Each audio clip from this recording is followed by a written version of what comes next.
This is Politricking On record, Tshidi. with Tshidi Madia on EWN. Hello, welcome to Politricking with myself, Tshidi Madia. We're on episode 6 of season 6. Yes. Of a politics podcast brought to you by Eyewitness News. So we try and bring you guests who speak to what's unfolding around us. So if current affairs or news or politics specifically is leaning in a particular manner, we'll try and have a conversation that speaks to that. We'll try to get to know somebody better that is part and parcel of our political landscape. We do that a lot, obviously, when we go into elections, but we'll do a lot even in between and outside of the election cycle. You might have seen a story doing the rounds quite recently, a few weeks now, about a fact-finding mission to Israel. It had some members of Parliament there, members of the Government of National Unity there as well, I think linked to parties like the Patriotic Alliance and the DA, but you also had members of the ACDP there. Then it got us thinking a little bit about the ACDP in the political climate, because I don't know if a lot of you realize that when you look back at South Africa's history, and we're about to mark 31 years, when you look at South Africa's democratic history, you actually cannot leave the ACDP out. The African Christian Democratic Party has been part and parcel of the story. People talk about the image of Reverend Kenneth Meshoe. I think he must have been around 40 years old at the time, on the ballot at the very beginning. And it's an image that you continue to see if you go to cast your vote, or if you did in 2024. So we want to understand him a little bit better and understand the ACDP a little bit better in our massive political landscape where there's so many political parties. He's joining me in studio today. Reverend, hello, welcome to Politricking. Thank you, Tshidi, for having me in your beautiful studio and for your good welcoming words. Did you see how beautiful the billboards of It you are? is. The beautiful pictures of you all over the building. I salute you for having done that for me. I felt welcome and very special in this place. That's the intention, to make people feel welcome. Maybe it'll disarm you and help us with our conversation. You really have been part and parcel of the story for so many years. And you've watched the evolution of the South African story. When you reflect on where we come from and where we are now, do you still feel hopeful? Do you think it was worth it? Do you feel worried? Well, I have to remain hopeful. This is a beautiful country.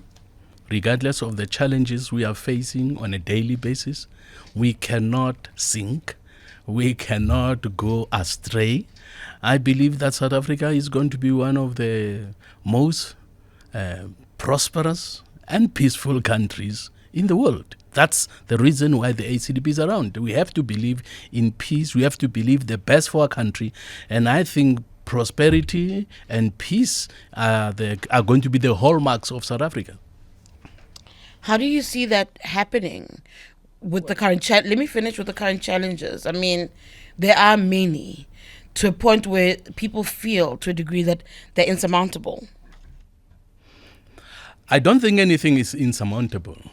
There has to come a time when politicians decide to be positive and to build together.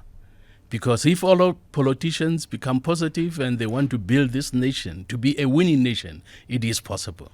So problems is true we have, but they are not insurmountable. One would then ask, why is the ACDP not part of a GNU if you believe that parties must work together, people must work together? An attempt was made via the coalition government. Why did you not take up the opportunity to sign the statement of intent and join the GNU last year?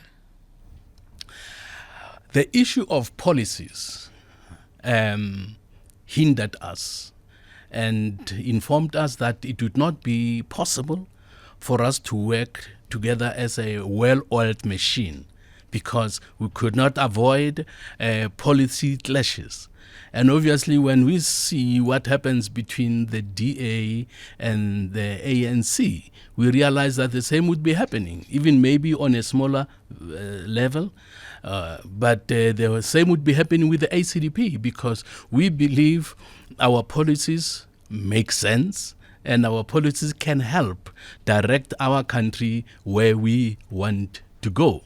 We do not want to agree on something outwardly, when within us we disagree. Because if that be the case, then we are not going to give us our level best, because we want everything we do for this country and through the ACDP, we want to do our very best so that our country can prosper. I'm going to come back to that issue of the policies that need to make sense. I'll come back to it. But for now, let me ask you about the issue of the budget. It's a big impasse that's affected the government of national unity, but you also have parties outside of the GNU, like Action SA, that's helped pass the fiscal framework. You could have had a relationship. You could be adjacent and assist and have a trade and supply relationship if you want, trade-offs with the GNU if you wanted. Why not do that? Did you reject the budget solely because you don't believe in it? The relationship could have actually been one of collaboration. Yeah, you know, if there was no possibility of a VAT hike, we could have supported it. But when we thought of VAT, and we thought of our people who are suffering, the poorest of the poor, we said there is no way, regardless of what would be given in exchange, there is no way that we can support increase in VAT. That's the main reason why the ACDP did not support even the fiscal framework. You're an elder. When I look, I don't think you're the oldest in Parliament at the moment, but you've certainly been there from the very beginning. When you look at even the way the parties handled the Finance Committee meeting the day before the budget had to be voted on, the first part of the budget, when you look at the way parties behave, are you more impressed now in the 7th Parliament than you were in the 6th administration? Are there any redeeming factors in how MPs carry themselves? Well, I think there are two ways of looking at that. While others were positive around the table and made good compromises, there were others behind the scenes who were saying, we don't agree with this. And people have double tongues, and ACDP does not believe in anybody having a double tongue if they are serious about making this country to work. That is why the DA and ANC are where they are today. The ANC has accused the DA of being dishonorable because of some of the things they were doing outside the discussion table. Who between the two parties do you have greater faith in? The two big parties? Well, we respect them both, and we choose not to disrespect one over the other, but we are just frank with everyone. We have agreed to disagree. And who do you believe acts in good faith between the two? Say it again. Who do you believe is acting in good faith in the current impasse? That's who a do you difficult believe one. Cares about the citizens between That's the two? a difficult one. They all say it. They all say they care for the citizens. But they have let us down. Both of them have let us down. They have said one thing and did the opposite of what they've said. They've both let us down. But as an elder, who is in Parliament, what do you want for the 7th Parliament? What are your wishes for your fellow MPs? One of my wishes is for members of the 7th Parliament to realize that we don't have all the time that we think we have in our disposal. Time is running short. Our debt is too high. People are talking about a financial collapse, and we should not take the risk of doing anything that might lead to a financial collapse, to a banking collapse. Even some are saying, in the US, for example, there are predictions that their banks are going to crash very, very soon. The US has got a worse banking system than ours. I don't listen to them on banking. They don't But have that is the a authority sign. to speak above us on banking. That's what I'll take. Reverend, I'm sure somebody thinks I'm skirting around the issue of Israel. I won't. I'll get into it now. The contentious issue in the media, in the domain at the moment, is that trip to Israel that was taken as a fact-finding mission by some MPs, including some from your party. Yes, ma'am. I've heard you defending the right to go to Israel, but there's a posture where people say, but the finding that says, it's a wonderful, thriving country, and the detachment from what we are seeing in the pictures in coming out of Palestine, for some people, that's not an accurate reading of what's happening in the Middle East. you defend your right for freedom of association, which is correct, very much so. However, there's these greater implications of what you are seemingly endorsing, which for people is far removed from the facts. Well, you need to maybe shed more light on what you are saying about endorsing. What are we, or am I endorsing? So they went on this trip where they come back and say there's no such thing as apartheid Israel, that it's a thriving country. Isn't that part of what the mission says? Is that part of the feedback?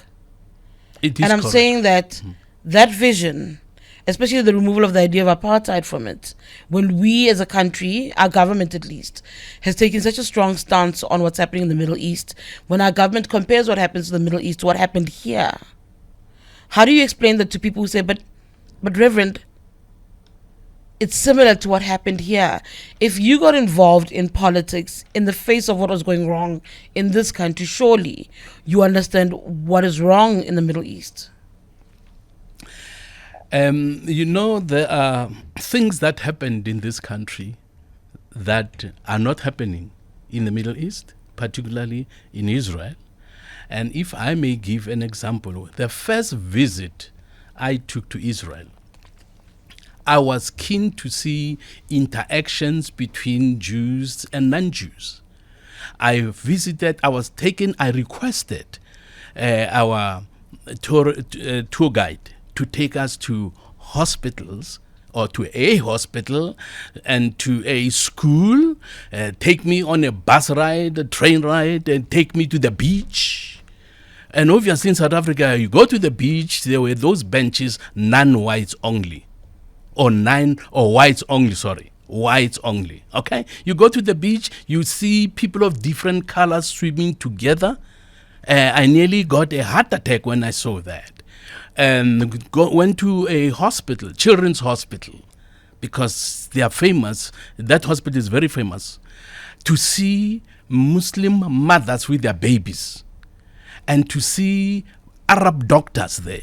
And I said, but I thought this was a Jewish hospital. They said, no. There's no Jewish or Palestinian hospital. It's hospitals for all, okay? So when I was taken around in the hospital and I spoke to a few patients who could speak in English, I mean, I was pleasantly surprised. But maybe let me mention this. That was also a surprise to me. The late David Tebehali, who was a pastor from Soweto and the first black mayor of Soweto, went to Israel with his church group. And he had an accident when they were there, and he had to be hospitalized. He said to us when we came back, he said the surprising thing was that his hospital bed was between beds occupied by a Palestinian on one side and a Jew on the other side. And they spoke together and said, guys, from where I come from, I thought you were fighting like we were fighting in South Africa. We were not allowed to be in the same hospital as we were not allowed to be in the same hospital in South Africa. What's happening? They said, no, that's the politicians. That's not what it is on the ground. We are people on the ground, and we are mingling all the time. Our children are together in the schools. We are together in public transportation. And they said, what you see is what is truly happening, but the politicians are the ones who are messing up the reality of what's happening in Israel. That is what the people were saying. So I heard that from a South African who went there, and I went to these different places. As I said, went to the schools, Did you ask to go to Gaza? That time, no, I did not help us to go to Gaza that time, because that time Gaza was not what it is today. What has made Gaza worse now was October 7, because people were abducted, were kidnapped, and many other horrible things that we have heard that happened there. And it must be condemned. What happened on October 7th must be condemned. But when you look at Gaza now, Reverend, it's heartbreaking. It's very sad. It should not be what it is today. When you hear that Gaza is an open prison, Reverend. No, you're right. I would not disagree with you about what's happening right now in Gaza. It is heartbreaking. And again, I say it should not be happening. But for the politicians. So which politicians? The Israeli politicians are the ones who must be held accountable? Israeli politicians and Palestinian politicians, they have failed to negotiate a settlement. Now, one of the things I've called for publicly was that pressure has to be placed on Hamas to release innocent women and children that they've kidnapped. And political leaders did not say that. They did not say that. International community did not emphasize that. If they wanted to, I think the international community emphasized the view, actually, that was very much in support of Israel. Your message then to somebody like Benjamin Netanyahu, who in essence is a war criminal, in part because of South Africa's actions at the ICJ. I think there are war criminals on both sides. It would be unfortunate if one person is singled out of what has happened. There's warrants of arrest on both ends, actually. There should be. And much more than what they have said. And also the failure to do something. The international community could have ended this, I believe, if they wanted to, by saying hostages must be released. Hamas release them now. And Israel back off. That could have happened. You don't understand why there is a backlash against the MPs here in South Africa who went to Israel, and only just Israel? Who went on a fact-finding mission in just one place and come back with outcomes that, to many of us, are skewed. You don't think there's a problem? You don't understand the backlash? Now, okay, I somehow I understand. I don't at the same time don't understand the backlash. Sure. Why? Let me say if why. It's a fact-finding mission of what's going on in the Middle East, and it's a one-sided fact-finding mission, surely that's not the truth. All right. Surely, if AfriForum, and I think a good example to make with you is AfriForum is peddling lies. It's peddling disinformation about South Africa. In fact, not only that, it's claiming it wants a piece of South Africa. And we know their history. They're not natives to this land. It wants to insist that a piece of South African land belongs to them and wants America to help them separate themselves, in essence, from the rest of this country. It's not their land. They have no rights. In fact, you can actually make a direct comparison between Israel and Palestine in that regard. It's not their land. They want to insist that it is, right? And then they go to America and they peddle lies, and America believes just that lie. The rest of us are saying, yeah, but that's not true. And the consequences when you believe something that's not true. And if you engage one part of a story, that's dishonest. You don't have a full picture. You can't actually deduce whether or not what your findings are true. Surely they're not. You know, we don't agree. And I would be surprised if we meet somebody, particularly of my color, who would agree with AfriForum. We don't agree with AfriForum. They have painted a picture, an imperfect picture about which is what it seems the fact-finding mission also did. Well, I'm not sure about that. They might not have seen. I don't know if they were taken to Gaza. I don't know. Didn't seem like it to me. I think if it did not happen, let there be another trip where they will be taken to Gaza and to all these other places. But Reverend, as leader of an organization, for me, that's the other issue I ask myself. As a leader of an organization, to so easily allow for your MPs, your representatives to go on a trip like this without checking actually what it would yield is irresponsible. Okay. At a time like this? All right. Let me disagree with you. Of course.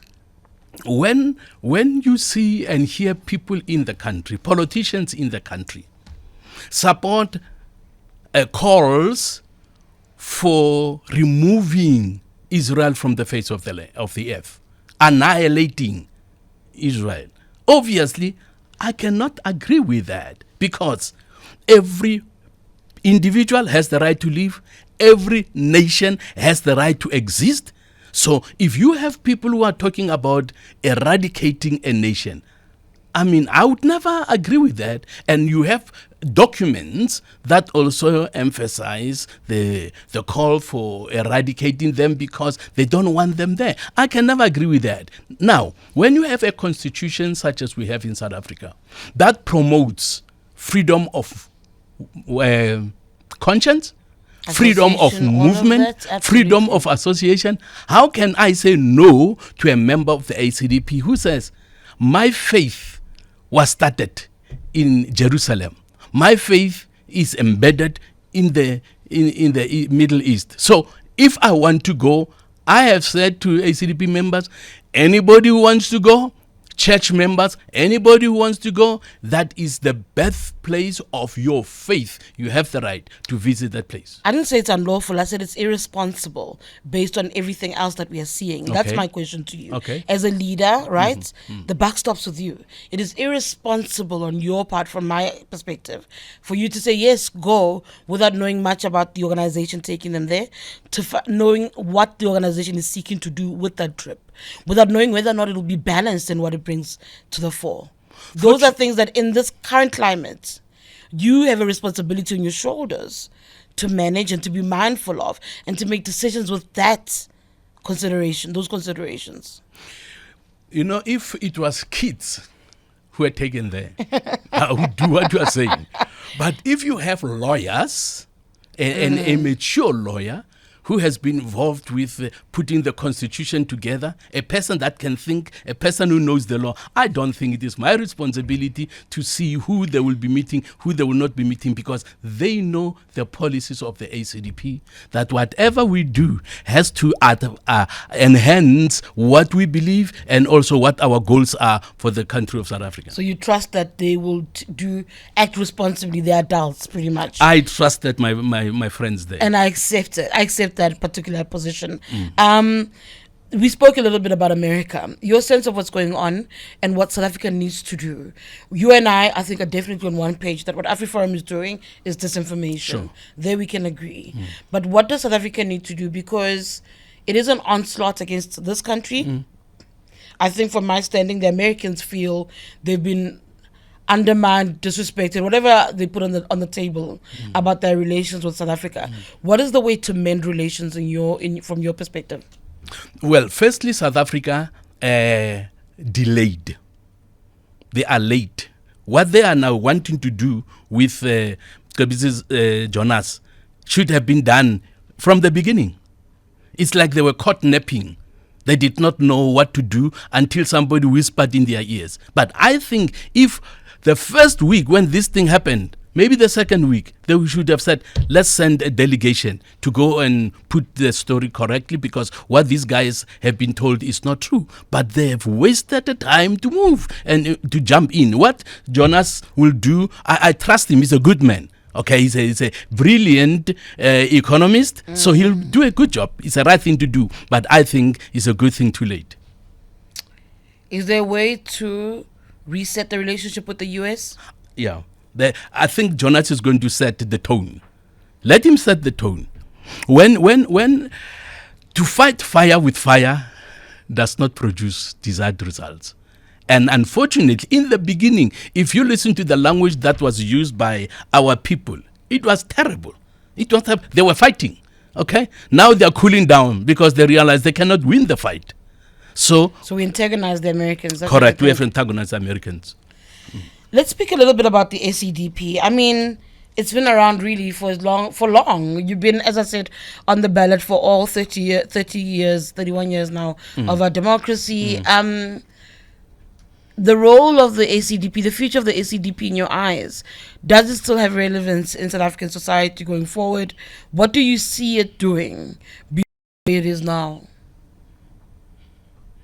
You know, one of the important things that the ACDP has been talking about from the beginning, it's something that the former President Nelson Mandela used to talk about. And some people are not happy with what he did and what he said about reconciliation.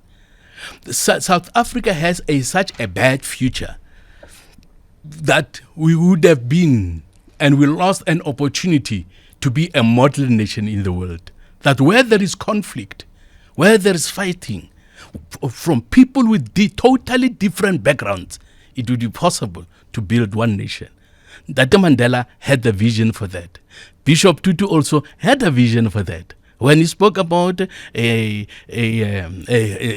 South Africa that is like a rainbow nation, he foresaw the nation of South Africa, different backgrounds, consisting of different backgrounds, different people, different aspirations, coming together and making one prosperous and winning nation. We lost that opportunity because politicians today, the word reconciliation, you don't hear much of it. With Mandela, it was there all the time. Bishop Tutu, it was there all the time. And that's what the ACDP wants to imprint on the minds of South Africans, that if we do not reconcile, we are going to destroy one another. And we don't want to do that. We have to find something that puts us together as a nation.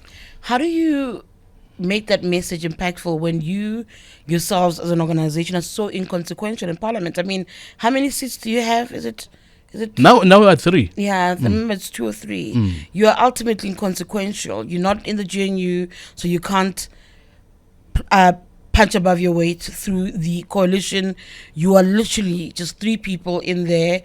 I even try and compare you sometimes to Vuyo Zungula, who's relatively new to Parliament, who also is actually rooted in essence in the churches. But Vuyo can sit and say, well, I championed the Pala Pala issue with the public protector. I look at the ACDP and I can't locate where you have made an impactful contribution to our Parliament in modern day South Africa, where people, young people even now, can say, I think there's something in ACDP that I can resonate with. Okay. A very interesting thing during lockdown, when the president announced that there was going to be a vaccination program, initially he said nobody will be forced. But then he changed his mind, or he was told to change his position, and he said it is going to be mandatory. Mandatory vaccination became a policy, government policy. It was ACDP. Specifically, it was me who challenged. I remember you and your anti-vaccination ways. Okay, let me finish my Yes. story. Let people know what happened. Until I, in Parliament, during question time, I said, Mr. President, you yourself know that God, who wants everybody to be saved, does not force people to be saved. He gives them a choice. And I said, Mr. President, it would be wrong for government to force people to do something they don't want to do. They must be given a choice. And government changed position. Everybody who's not vaccinated against their will in this place must applaud and thank the ACDP. That is what we have done for South Africans. There were students who were expelled from school, were threatened, and there were also workers who ACDP represented in the CCMA. Okay, we did not broadcast this widely, but there are cases that we want in the CCMA to help people who are forced by government to do what they didn't want to do. Yet that doesn't translate to numbers. One would imagine that if you're a party that has a vision and a mission for a country, whatever you do, you try and turn that into growth for your organization. That's not what we saw. Everything has its own time. There is time to smile. There is time to frown. Hi, Reverend. Yeah, You want me to it's believe a fact. party with 3 seats still has its time to shine? Watch what's going to happen the next few years. People are saying we have been waiting to see how consistent you can be. And we have been consistent. One of our 30 challenges. years Oh, in a yeah, democracy. yeah. And One of- in a majority Christian country, they're not buying your message. No, okay. Watch what's going to happen as I'm saying to you. But what do you With think is the- wrong? With the ANC going down, the majority of Christians in South Africa were supporting the ANC. Now the latest figures talk about 32%. Where are the rest going? A number of them have said to us, we realize that it is now time to go to the ACDP. That's why I'm saying. Wait, Reverend. Reverend, wait. So you're saying that as the ANC loses numbers, and we definitely seen that picture, people are saying to you that those numbers, those voters are saying you are the alternative that works. That's consistent and that can be trusted. The way to trust and consistency come up. So you think you'll go from 3 seats to what in the coming years? Ooh, many seats. Let me just say, Tshidi, we'll have a braai and celebrate together. Okay, so you don't lose hope in the fact that the ACDP will one day be a party that governs? One day, Tshidi, one day. It's good to be a dreamer. There are dreams that come true. Not all dreams come true, but there are Not all that dreams come true. I want to hold on to that. Because also, you remember, some of your policies are not consistent with our constitution. I know. And that some of your Christians some of the Christians in this country have value systems that are not consistent with your policies. They believe in the ability to love who you want to love. They believe in many other avenues in between that you don't subscribe to. And that's, for me, is one of the things that you need to always go back to about why is it that you don't appeal to people. But it's got to be more than that. If you can only garner 3 seats in parliament after being here for so long, we shouldn't be counting ACDP with the small parties. You've been around for far too long to be one of the small parties, but yet you are. Yeah. There are some people who are, based on what you just said now, saying we are controversial. Okay? Now, ACDP has been saying over the years, we need God in the South African politics. Our problems are too big that we can solve without him. There will come a time when South Africans will realize, guys, we have tried to push him aside, to disregard him, to disregard what he says, to disregard his values. But now we have to rethink when we look at our position. When we look at what's happening in the country, we have to rethink our position regarding God himself. And now the ACDP has been saying, you cannot say God bless South Africa when you deliberately go against him. One of the things the ACDP wanted when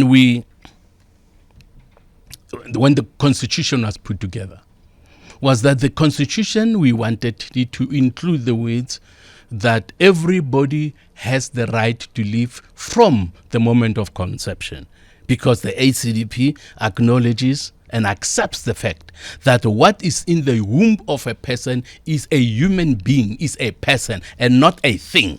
That is why women who are pregnant are encouraged to go to clinics to go and check. What are they checking for? What is inside? Is their heartbeat? Is what is inside living or not? That's what the doctors and the nurses want to see. So we are saying the Constitution, we wanted it to include covering the right of the unborn to live. Now, we lost on that one. But Yeah, where we rightfully won... so, I'm afraid. I said rightfully so, I'm afraid. Yeah, no, we lost on that one. But as I say, there will come a time when South Africans will realize we have to take this God seriously. I think now many don't take him seriously. I mean, even what Omotoso did, I mean, he's a religious person. He has shamed people who call themselves Christians in this country because he did something that he should have been put in prison and the key thrown away. There's so many who do, though, Reverend. Yeah. Who put the very name of God that you are using here to shame. Yeah. Who abuse young girls. I agree. I have no mercy. I will never defend such people. And I have said to people, friends, I've said to friends, if it would go according to my belief, people that have the responsibility of looking after the vulnerable, people who are in churches, leaders in churches, who are given women and children to look after, they should get, when they are found guilty of sexual abuse in particular, they should get sentences that are more than all ordinary men or ordinary people. Why? Because they know the truth. So for those who know, they should get a much harder beating. And I think Omotoso is one of those who should receive the higher sentence with no option of a parole. Yeah, I don't want to get into reproductive rights because we definitely don't speak the same language. You've been around, as I said, for a very long time. You've been on the ballot really from the very beginning. I imagine, and I can hear it, you still have the stamina and the appetite to continue going. But we also now so used to seeing you, and if it's not you, it's Steve Swart. Part of the problem is that there are no other faces that we tend to associate with the ACDP. There's a limitation of people that we associate with the organization. That's part of the problem. There's a lack of diversity in who we identify and speak to about the politics. Same faces in parliament. And it almost feels like you exist just to take up those seats in parliament. Should you not be considering fielding other people? And maybe lead your party, sure, but not lead it in parliament. I agree with you. We are discussing that. It will happen. Actually, I have said to my friends, this is my last run for parliament, my last run as the leader of the ACDP. I believe a younger person should take over, but that younger person must be chosen by the membership of the ACDP. So far, even when you have conferences, they don't want to contest. They say they are happy with what they have. So we are not sure yet. What does that say about the future? If young people are not able to step up and try and take up the mantle, what does that say about the future of your organization? Concerning, and maybe I must ask you to come and address our young people one day at Tshidi. We don't subscribe to the same policies. That's why it wouldn't work. No. You come and tell your views. They don't have to swallow everything you'll be telling them. Okay, so you are actually at a point where you are ready to step down. Yeah. You just need the party to let you go. Yes, ma'am. When is the next Congress? I think a year or two before the next national elections. The next national elections. Yeah. So maybe this is a conversation we'll revisit in 2028. Anything from 2026, between 26 and 28, we'll have one. You want to get them to local government elections? Yeah, no, definitely. Let's get that behind us. And Okay. after local government elections, then we'll be talking about national elections. What's been the cost of being a political leader for so long? I saw you at the State of the Nation. I don't even think you'll remember. But when I saw you, you were there with your wife. And one of the first things I actually said to you, condolences. Because I was aware that you had lost a daughter. So there's personal sacrifice that people don't actually recognize are part and parcel of what people who are under scrutiny experience. What's been the cost to you as just Kenneth Meshoe to be in the political space for as long as you have?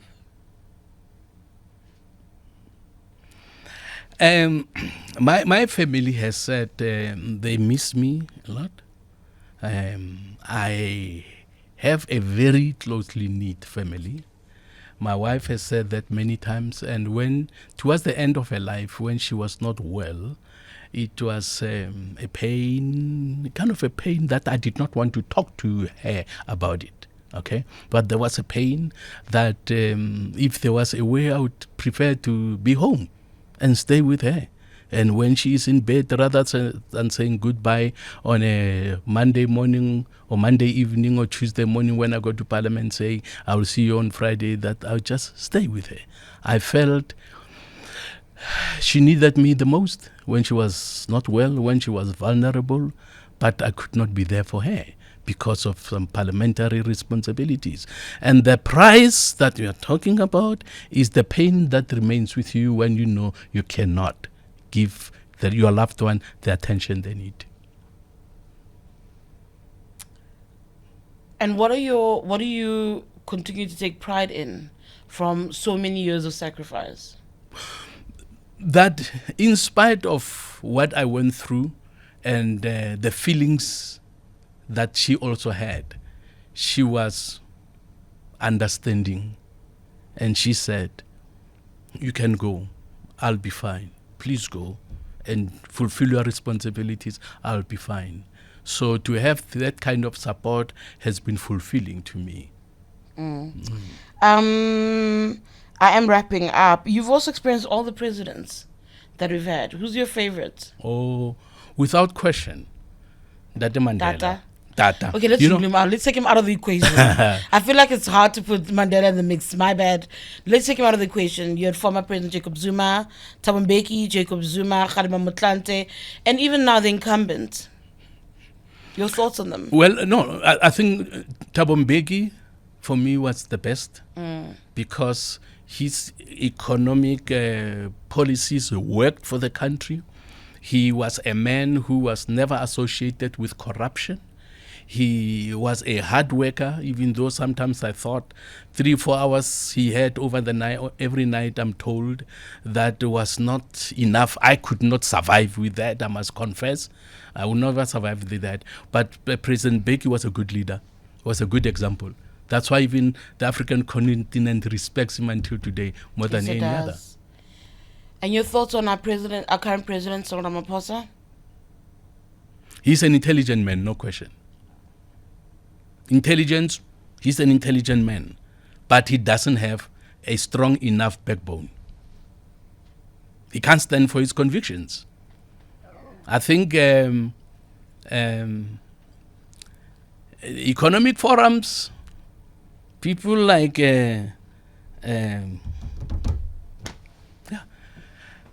he can't stand on his own. He is easily swayed around, and that is my major concern with him. If he was a man of conviction, he would say, my people are saying 1, 2, 3. I'm going to stand for it. I'm going to do it regardless of what the international community says. He's not like that, unfortunately. All right. I'm going to leave it at that. Thank you for your time. This was actually quite pleasant. Reverend Kenneth Meshoe, still very much in the game. We'll have a conversation later on about what happens next, but only after the local government elections. Thank you for your time, Rev. Thank you very much, Tshidi. You have been very pleasant yourself, and it was nice having you in here. When I come back next time, make sure that is you again. I'm talking. But that time you'll be in charge, because the AC would have gone down, and ACDP would have had a reawakening in full might. Sure. At what, 2/3 majority? No, not there yet. Not there yet. This is Politricking On record, Tshidi. with Tshidi Madia on EWN.